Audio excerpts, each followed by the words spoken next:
Fala pessoal, vamos aí hoje a resolução da parte 2 da prova de inglês do Enem ano 2020, tá? Então são apenas duas questões e a gente vai fazer aqui a explicação para vocês. Então vamos lá, já de cara a gente vai fazer a leitura em inglês com a tradução para vocês, tá? Então dá uma olhadinha aí. Se ainda não é inscrito no canal, se inscreve no canal, comenta, que a gente sempre tem novidade para vocês aqui, para que você possa aprender, ser aprovado aí no seu concurso público, fazer sua prova do Enem. Então aqui tem bastante conteúdo de qualidade. Envia para os seus amigos e compartilha o nosso canal, tá bom? Vamos lá. Questão número 4, prova de inglês, ano 2020 do Enem, diz assim: A minor bird. I have wished a bird would fly away and not sing by my house all day. Have clapped my hands at him from the door, when it seemed as if I could bear no more. The fault must partly have been in me. The bird was not to blame for his key, and of course there must be something wrong in wanting to silence any song. Então, olha que bacana. Aqui a gente vai agora para a tradução do texto, para que você possa aí entender o que quer dizer, tá certo? Então aqui eu posso falar o seguinte: já desejei que um pássaro voasse para longe e não cantasse perto da minha casa o dia todo. Já bati palmas para ele da porta quando parecia que eu não aguentava mais. A culpa deve ter sido em parte minha. O pássaro não tinha culpa da sua chave. Nesse caso aqui, a gente não vai estar interpretando a palavra aqui como se fosse chave, mas natureza. Então, no caso aqui, a natureza do pássaro é cantar. Então, a culpa deve ter sido em parte minha. O pássaro não tinha culpa da sua natureza. E claro, deve haver algo de errado em querer silenciar qualquer canto.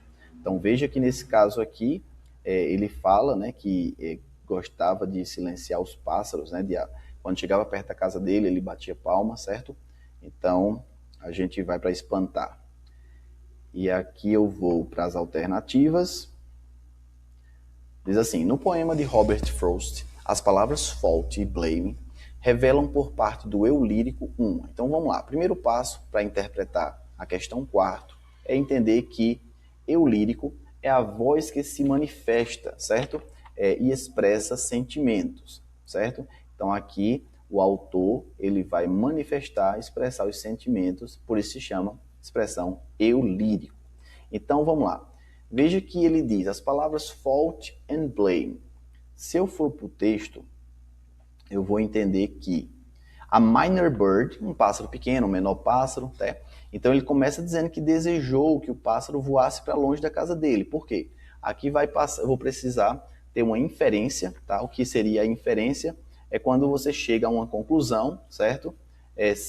Conclusão baseada em evidências, né? Significa aí ler nas entrelinhas. Então ele faz o quê? Quando ele via qualquer tipo de pássaro aí, ele vai lá e espanta, porque ele não queria ao redor da casa dele, tá? Então por isso que ele fala not sing by my house all day.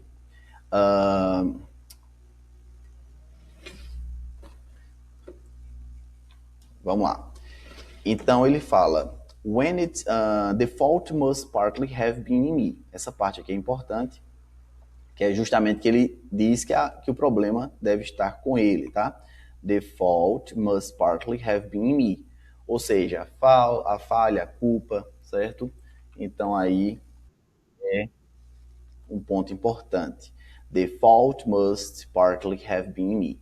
The bird was not to blame for his key. Ou seja, o pássaro não tinha culpa, né, de cantar. É da natureza natural, da natureza aí de um pássaro, né, cantar. E aí ele termina aqui nessa parte falando justamente isso aqui, ó. Ele fala, bem aqui, ó. And of course, there must be something wrong in want to silence any song. Ou seja, e claro que deve haver alguma coisa errada em querer silenciar qualquer tipo de som. Quando a gente vai para as alternativas, tá? A gente vai ver que na letra A não vai ser a resposta, por quê? Olha aqui, culpa por não poder cuidar do pássaro? Não, não existe essa culpa por não poder cuidar do pássaro. Ele queria era afastar o pássaro porque ele queria silêncio, né? Desejava o silêncio. Então a letra B também não é a resposta, porque quando a gente leu atitude errada por querer matar o pássaro, o texto não fala em momento nenhum sobre essa ação, esse desejo do autor. Tá? Na letra C, necessidade de entender o silêncio do pássaro, nada a ver com nada a ver. Não tem uma necessidade de entender o silêncio do pássaro, ele... Não, então, tem coisas com a lógica, você consegue reconhecer que aquela alternativa está errada. Tá? Letra E, irritação quanto à persistência do canto do pássaro.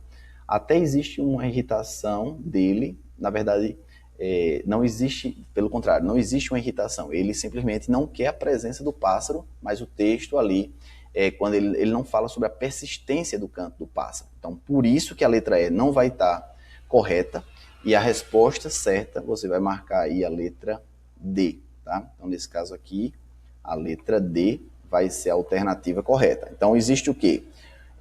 Revelam as palavras fault e blame, revelam por parte do eu lírico uma sensibilização com relação à natureza do pássaro, porque ele reconhece no final, ele diz que o erro deve estar nele e não no pássaro que tem a necessidade, a natureza, a naturalidade de cantar, de precisar cantar, tá certo? Então vamos para a questão número 5. Letra D, a resposta da 4. Letra 5 a gente vai ler em inglês e vai fazer a tradução também. Então vamos lá. Finally, Aisha finished with her customer and asked what color Ifemelu wanted for her hair attachments. Color 4. Not good color, Aisha said promptly. That's what I use. It look dirty. You don't want color 1. Color 1 is too dark, is too black. It looks fake, Ifemelu said, loosening her head wrap. Sometimes I use color 2, but color 4 is closest to my natural color. E aí, continuando, ele diz assim, ó. She touched Ifemelu's hair. Why you don't have relaxer? I like my hair the way God made it. But how you comb it? Hard to comb? Aisha said. Ifemelu had brought her own comb. She gently combed her hair, then soft and tightly coiled, until it framed her head like a halo. It's not hard to comb if you must moisturize it properly, she said, slipping into the coaxing tone of the proselytizer that she used whenever she was trying to convince other black women about the merits of wearing their hair natural. Aisha snorted. She clearly could not understand why anybody would choose to suffer through combing natural hair instead of simply relaxing it. She sectioned out Ifemelu's hair, plucked a little attachment from the pile on the table and began deftly to twist. Então veja que a tradução aqui do texto, tá? Do texto número 5, da quinta questão, ele vai dizer o seguinte, a tradução dele. Finalmente, Aisha terminou com sua cliente e perguntou qual cor Ifemelu queria para seus apliques de cabelo. Cor 4 não é uma boa cor, disse Aisha prontamente. É a que eu uso, parece sujo, você não quer a cor 1. A cor 1 é muito preta, parece artificial, disse Ifemelu. Afrouxando o lenço na cabeça, às vezes uso a cor 2, mas a cor 4 é a mais próxima da minha cor natural. Ela tocou o cabelo de Ifemelu porque você não usa alisante. Gosto do meu cabelo como Deus o fez. Mas como você penteia? É difícil de pentear, disse Aisha. Ifemelu havia trazido seu próprio pente, ela penteou delicadamente o cabelo denso, macio e com cachos bem fechados até que moldurasse sua cabeça como uma auréola. Não é difícil pentear se você hidratar adequadamente, disse ela, adotando o tom persuasivo da proselitista que eu usava sempre que tentava convencer outras mulheres negras sobre os benefícios de usar o cabelo natural. Aisha bufou, ela claramente não conseguia entender por que alguém escolheria sofrer penteando o cabelo natural, em vez de simplesmente alisá-lo. Ela separou o cabelo de Ifemelu, pegou um pequeno aplique da pilha sobre a mesa e começou a torcê-lo habilmente. Então aqui a gente tem a tradução do texto 2 e voltando aqui para o texto, a gente vai ver aí que o diálogo entre duas mulheres, onde a cabeleireira, né, ela fica sugerindo aí para a cliente para que ela pudesse fazer uma coisa diferente. Então, ela começa o diálogo, né, quando ela faz a pergunta: What color Ifemelu wanted for her hair attachments? Né, que seria, qual é a cor que a cliente queria para o quê? Para as tranças, né, dela.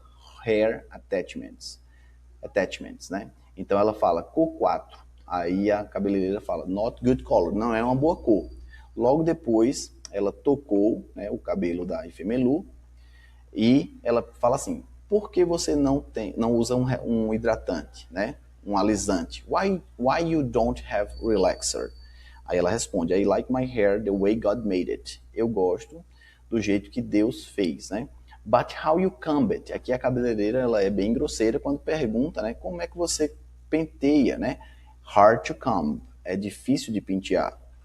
Aí ela responde: It's not hard to comb if you moisturize it properly. Ou seja, não é difícil pentear se você hidratar apropriadamente. Então, aqui no caso, no final, ela fala: Aisha snorted. She clearly could not understand why anybody would choose to suffer through combing natural hair instead of simply relaxing it. Então, aqui a Aisha bufou, né? Ela fez isso aqui, né? essa questão de, tipo, não aceitando aquela posição da outra pessoa, né? E ela claramente não pôde entender por que alguém escolheria sofrer penteando o cabelo naturalmente, ao invés de simplesmente, né, fazer um alisamento, tá? E aqui a gente vai para as alternativas.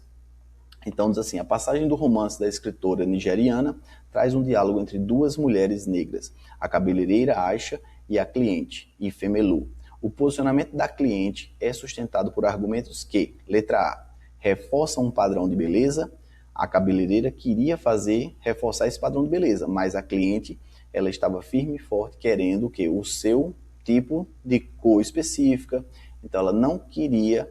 Então essa letra A poderia ser a resposta se tivesse aqui, nessa seta bem aqui que você está vendo, se nessa parte aqui tivesse o posicionamento da cabeleireira, mas aqui está falando o posicionamento da cliente. Então é sustentado por argumentos que, letra B, relatam um conflito de gerações. Veja que não tem nada a ver, não fala sobre conflito de geração no texto. Letra C vai ser a nossa resposta. Letra D, demonstra uma postura de imaturidade? Não. Demonstra uma postura da cliente que ela sabia o que queria e a cabeleireira estava querendo ali impor uma posição para a cliente que ela fizesse aquilo que ela estava sugerindo. Então, talvez imaturidade se aqui em cima no enunciado tivesse posicionamento da cabeleireira. Então, letra E também não vai ser a resposta. Evidenciam uma mudança de comportamento? Não. Ela permaneceu firme, a cliente, né? O posicionamento da cliente é mantido firme, então não evidencia uma mudança. Resposta da quinta questão, letra C de casa. Então, é isso, estamos terminando mais uma videoaula, mas eu não poderia terminar sem antes ler para você aí alguns versículos bíblicos, porque a palavra de Deus diz que nem só de pão viverá o homem, mas de toda palavra que sai da boca de Deus. E aqui eu vou trazer para você justamente aí o que se encontra lá em Salmos. Quero que você acompanhe comigo, que aí vamos ler aqui um versículo. Se você ainda não é inscrito no nosso canal, quero te pedir para que você se inscreva, para que esse canal possa crescer e ajudar mais pessoas. Vamos aqui para o Salmo 107, que diz assim, ó: Deus salva de todas as tribulações. Rendei graças ao Senhor, porque Ele é bom, e a sua misericórdia dura para sempre. Digam-nos remidos do Senhor, os que Ele resgatou da mão do inimigo, e congregou de entre as terras do Oriente e do Ocidente, do Norte e do Mar. Andaram errantes pelo deserto, por ermos caminhos, sem achar cidade em que habitassem. Famintos e sedentos, desfalecia neles a alma. Então, na sua angústia, clamaram ao Senhor, e Ele os livrou das suas tribulações. Então é isso, precisamos buscar ao Senhor enquanto se pode achar. Espero que você tenha gostado dessa videoaula. Estamos chegando no final, mas não se esquece, chegou até aqui, você está gostando do conteúdo, se inscreve, curte, comenta, compartilha com os amigos. Sempre estou trazendo aqui coisa nova para que você consiga aí melhorar o teu rendimento e consiga logo em breve passar aí no seu concurso público. Então é isso, termino por aqui, até o próximo vídeo.